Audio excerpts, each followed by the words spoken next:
গীতার ধ্যান। শ্রীমদ্ ভগবদ্ গীতা থেকে আজকের নিবেদন। পরাশর পুত্র ব্যাসদেবের বাক্যরূপ সরোবরজাত হরিকথা প্রসঙ্গের দ্বারা প্রস্ফুটিত নানা আখ্যানরূপ কেশরযুক্ত যে পদ্মের মধু এই জগতে সজ্জনরূপ ভ্রমরগণ নিত্য পান করেন, কলি কলুষনাশক গীতারূপ তীব্র সুগন্ধযুক্ত অমল মহাভারতরূপ সেই পদ্ম আমাদের কল্যাণের কারণ হোক। যাহার কৃপায় বাকশক্তিহীন বাগ্মী হয় এবং পঙ্গু গিরিলঙ্ঘন করে, আমি সেই পরমানন্দ স্বরূপ মাধবকে বন্দনা করি।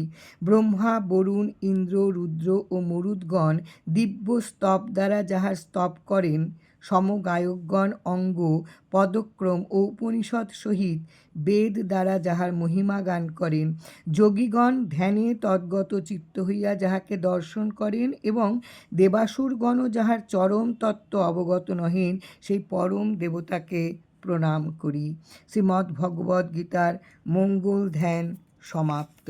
জয় রাম, জয় রাম।